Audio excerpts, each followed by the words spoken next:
यह सृष्टि भगवान का लीला विलास है। भगवान की ही भांति इसके विस्तार और भेद उपभेदों का जानना एवं वर्णन करना कठिन है। इस समय हम लोग जिस ब्रह्मांड में रह रहे हैं वह अनंत आकाश में एक परमाणु से अधिक सत्ता नहीं रखता। इस ब्रह्मांड में भी स्थूल, सूक्ष्म और कारण के भेदों से अनेकों लोक हैं और वे सब पारस्परिक संबंध से बंधे हुए हैं। हम लोग जिस स्थूल पृथ्वी पर रहते हैं उसकी रक्षा दीक्षा केवल इस पृथ्वी के लोगों द्वारा ही नहीं होती, बल्कि सूक्ष्म और कारण जगत के देवता उपदेवता एवं संत महापुरुष इसकी रक्षा दीक्षा में लगे रहते हैं। समय समय पर ब्रह्मलोक से कारक पुरुष आते हैं और वे पृथ्वी पर धर्म, ज्ञान, सुख एवं शांति के साम्राज्य का विस्तार करते हैं।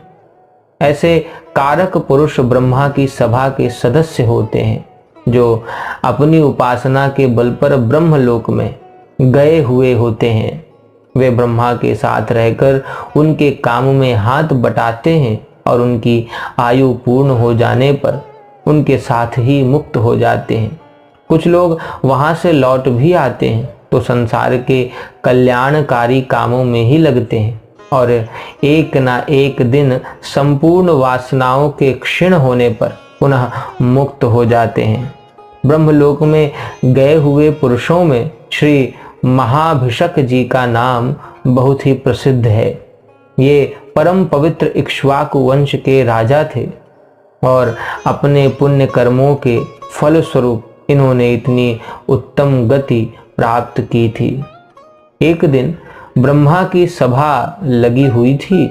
ऋषि, महर्षि, साधु, संत, देवता उपदेवता एवं उसके सभी सदस्य अपने अपने स्थान पर बैठे हुए थे।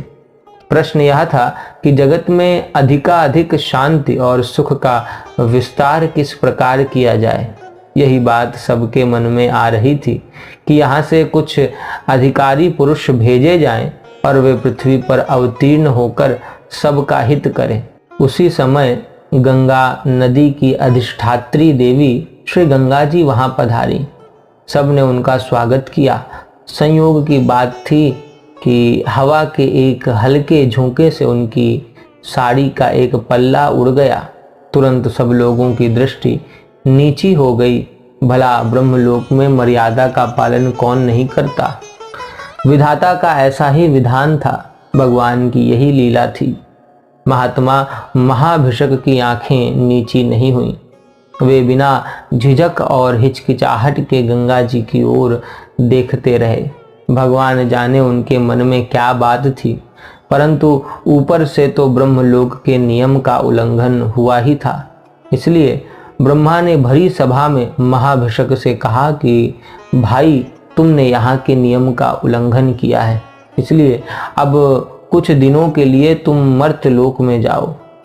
वहाँ का काम तो संभालना ही है। इस मर्यादा के उल्लंघन का दंड भी तुम्हें मिल जाएगा। एक बात और है, श्री गंगा जी तुम्हें सुंदर मालूम हुई हैं, मधुर मालूम हुई हैं और आकर्षक मालूम हुई हैं। उनकी ओर खिंच जाने के कारण ही तुम्हारी आंखें उनकी ओर देखती रही हैं।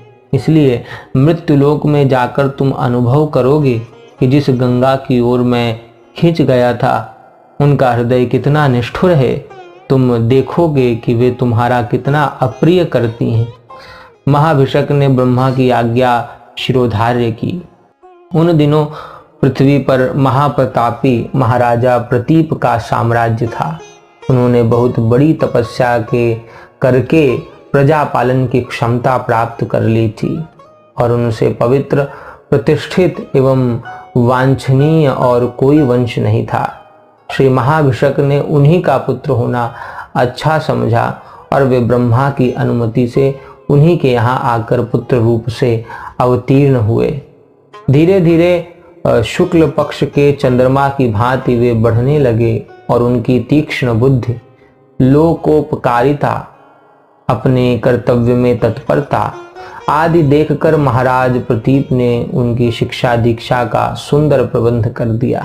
थोड़े ही दिनों में वे सारी विद्याओं एवं विशेष करके धनुर्विद्या में निपुण हो गए। उनकी सबसे बड़ी विशेषता यही थी कि वे जिस वृद्ध या रोगी पुरुष के सिर पर हाथ रख देते वह भला चंगा हृष्ट पुष्ट हो जाता था। इसी से संसार में वे शांतनु नाम से प्रसिद्ध हुए। प्रतीप के बुढ़ापे में शांतनु का जन्म हुआ था, इसलिए वे इसकी प्रतीक्षा में थे कि कब मेरा पुत्र योग्य हो जाए और मैं उसके जिम्मे प्रजा पालन का कार्य देकर जंगल में चला जाऊं। प्रतीप ने शांतनु से कहा कि बेटा, अब तुम सब प्रकार से योग्य हो गए हो। मैं बुढ़ा हो गया हूँ। अब मैं वानप्रस्थ आश्रम में रहकर तपस्या करूँगा। तुम राजकाज देखो। एक बात तुम्हें मैं और बताता हूँ कि एक स्वर्गीय सुंदरी तुमसे विवाह करना चाहती है। वह कभी न कभी तुम्हें एकांत में मिलेगी। तुम उससे विवाह कर लेना और उसकी इच्छा पूर्ण करना। बेटा, तुम्हें मेरी यही अंतिम आज्ञा है। इतना कहकर प्रतीप ने अपनी संपूर्ण प्रजा को एकत्र किया और सबकी सम्मति लेकर शांतनु का राज्याभिषेक कर दिया और वे स्वयं तपस्या करने के लिए जंगल में चले गए। जब श्री गंगा जी ब्रह्मलोक से लौटने लगीं, तब उन्हें बार बार ब्रह्मलोक की घटनाएं याद आने लगीं। एकाएक हवा के झोंकों से वस्त्र का खिंच जाना, महाभिषेक का देखते रहना, ब्रह्मा का शाप दे देना इत्यादि बातें उनके दिमाग में बार बार चक्कर काटने लगीं। वे सोचने लगीं कि मेरे ही कारण महाभिषेक को शाप हुआ है और उन्हें ब्रह्मलोक को छोड़कर मर्त्यलोक में जाना पड़ा है। चाहे प्रत्यक्ष हो या अप्रत्यक्ष, मैं इसमें कारण अवश्य हूँ। तब मुझे अवश्य कुछ ना कुछ करना चाहिए। चाहे जैसे हो, मैं महाभिषेक की सेवा अवश्य करूंगी। गंगा जी यह सोच ही रही थीं कि उनकी आंखें दूसरी ओर चली गईं। उन्होंने देखा कि 8 वसु स्वर्ग से नीचे उतर रहे हैं। उनके मन में बड़ा कुतूहल हुआ। उन्होंने वसुओं से पूछा, वसुओं, स्वर्ग में कुशल तो है ना? तुम सब के सब एक साथ ही पृथ्वी पर क्यों जा रहे हो?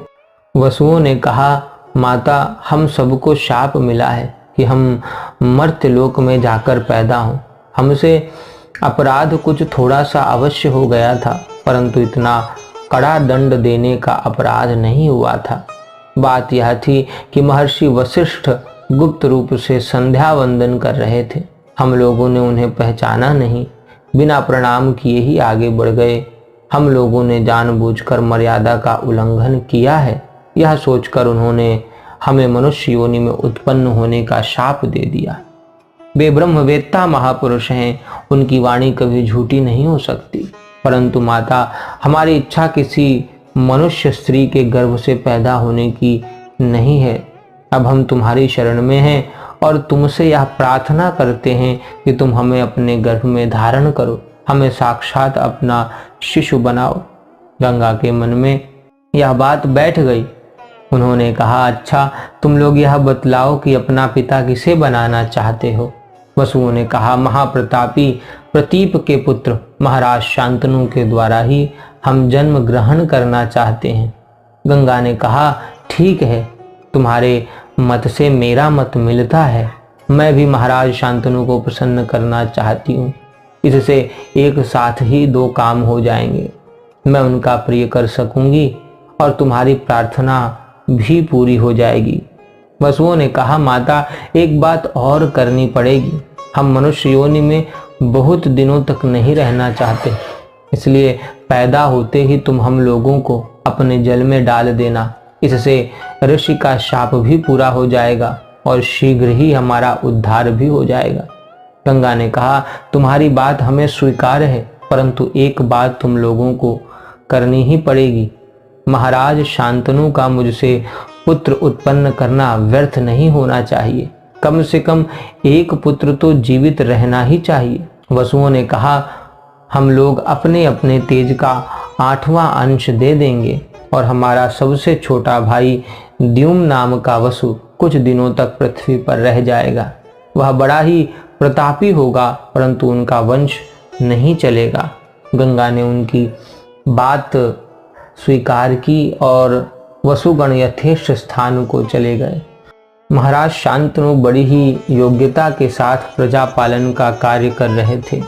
उनके राज्य में कोई प्रजा दुखी नहीं थी। सब दुखों के प्रतिकार का उपाय वे पहले से ही कर रखते थे।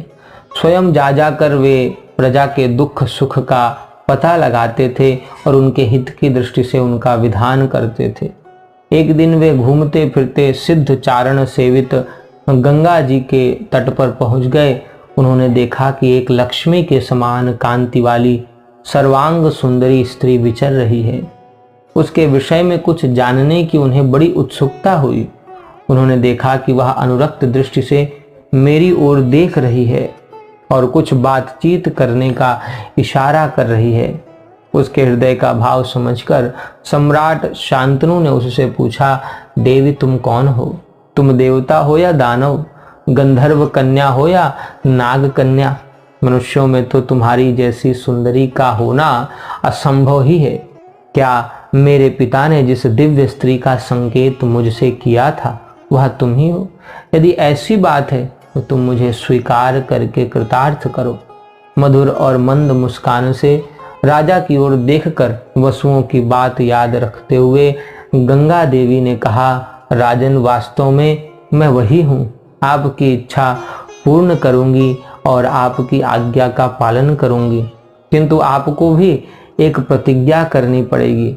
मैं आपके साथ प्रिय या अप्रिय चाहे जैसा व्यवहार करूं, आप मुझे मना नहीं कर सकेंगे और ना कठोर वचन ही कह सकेंगे। आप जब तक इस प्रतिज्ञा का पालन करते रहेंगे तभी तक मैं आपके पास रहूंगी। जिस दिन आप इसका उल्लंघन करेंगे, मुझे किसी काम से रोकेंगे या निष्ठुर वाणी कहेंगे, उसी समय मैं छोड़कर चली जाऊंगी। राजा ने गंगा जी की बात मान ली और बड़ी प्रसन्नता से उन्हें रथ पर बैठाकर वे अपनी राजधानी में ले आए। दोनों ही बड़े सुख से रहने लगे। शांतनु ने अपनी प्रतिज्ञा के कारण उनसे उनके बारे में कभी कुछ नहीं पूछा। पत्नी के चरित्र, आचरण, उदारता और सेवा से उन्हें बड़ी प्रसन्नता हुई और सुख शांति से अपना जीवन व्यतीत करने लगे। समय बीतते देर नहीं लगती। सुख का समय तो बहुत ही शीघ्र बीत जाता है।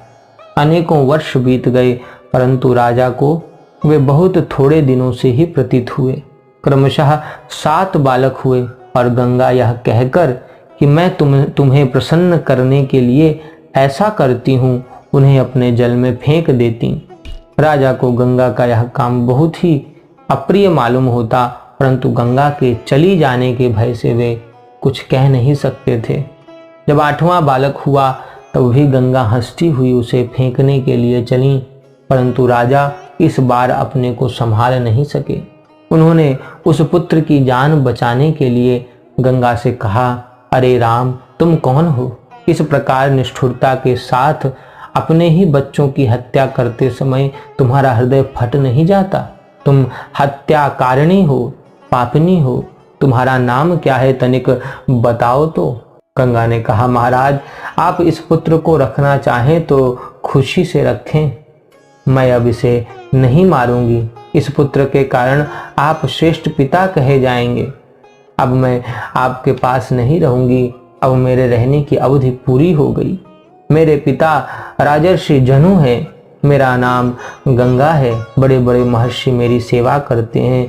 देवताओं का कार्य सिद्ध करने के लिए मैं इतने दिनों तक आपके पास रही। ये 8 पुत्र वसुदेवता हैं। वशिष्ठ के शाप से इन्हें मनुष्य योनि में जन्म लेना पड़ा था। उनकी इच्छा के अनुसार आप इनके पिता हुए और मैं माता हुई।